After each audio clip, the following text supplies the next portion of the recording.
बहुत पुरानी बात है। चाइना के किसी एक गांव में 3 बिच्छू रहते थे। उनका नाम किसी को नहीं पता, क्योंकि उन्होंने कभी अपने बारे में कुछ बताया ही नहीं। उन्होंने कभी किसी बात का जवाब नहीं दिया। चीन में बस उन्हें 3 हंसते हुए बिच्छुओं के नाम से जाना जाता था। वे तीनों सिर्फ एक ही काम करते, एक गांव में प्रवेश करते, बाजार के बीचों बीच खड़े होते और हंसना चालू कर देते, या अपने पूरे अस्तित्व के साथ हंसते।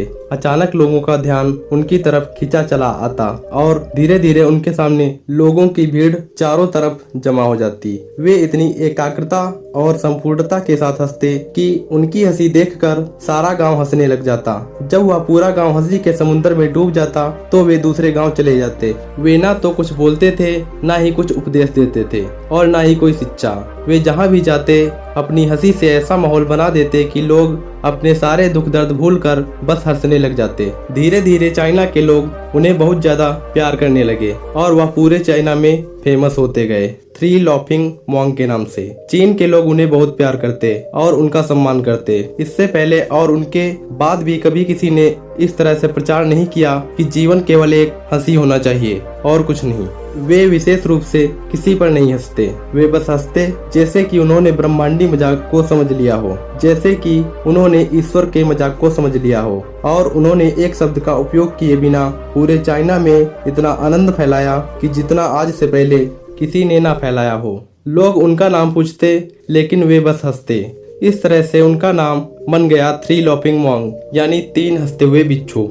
पूरे चीन में घूम घूम कर लोगों को हंसाते हुए समय के साथ वे तीनों बूढ़े हो गए। एक रात जब वे एक गांव में ठहरे हुए थे, उन तीनों में से एक बिच्छू की मौत हो गई। पूरा गांव स्तब्ध रह गया। पूरा गांव बहुत ज्यादा उम्मीद कर रहा था कि क्योंकि उन्हें लगता था कि जब उनमें से एक की मृत्यु हो गई होगी तो बाकी 2 बिच्छू बहुत रोएंगे। यह देखने लायक होगा, क्योंकि किसी लोगों ने उन्हें रोते हुए नहीं देखा था। जब सुबह हुई तो पूरा गांव इकट्ठा हुआ, लेकिन दोनों बिच्छू तीसरे के लाश के पास खड़े होकर जोर जोर से हंस रहे थे। ऐसी हंसी जैसे उन्होंने आज से पहले कभी न हंसी हो।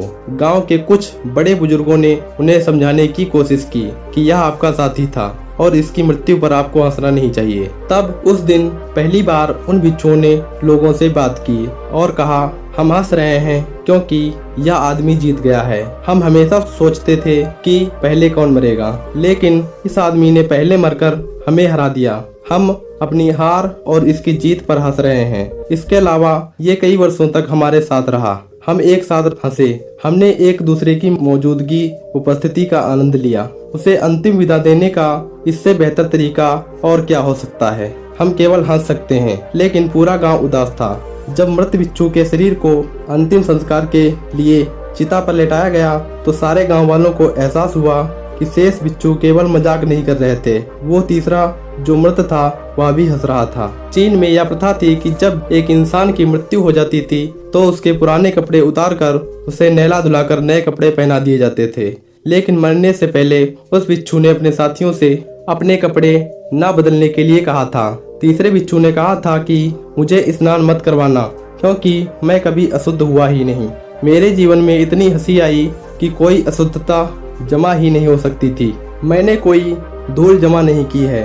हंसी हमेशा युवा और ताजा होती है, इसलिए मुझे नहलाकर मेरे कपड़े मत बदलना। जब उस तीसरे बिच्छू के शरीर पर आग लगाई गई तब गांव वालों को पता चला कि उस बिच्छू ने मरने से पहले अपने कपड़ों में कुछ पुराने चीनी पटाखों को छुपा रखा था, जो आग लगने के बाद आसमान में फटकर रंग बिरंगे कलर में फैल गए। और यह देखकर एक बार पूरा गांव जोर जोर से हंसने लगा। तो इस तरह वह तीसरा बिच्छू मरने के बाद भी गांव वालों को हंसा गया। और यह देखकर शेष दोनों बिच्छुओं ने कहा, चालाक आदमी, तुम मर चुके हो, लेकिन तुमने हमें एक बार फिर हरा दिया। तुम्हारे द्वारा गांव वालों में पैदा की गई ये हंसी आखिरी हंसी थी।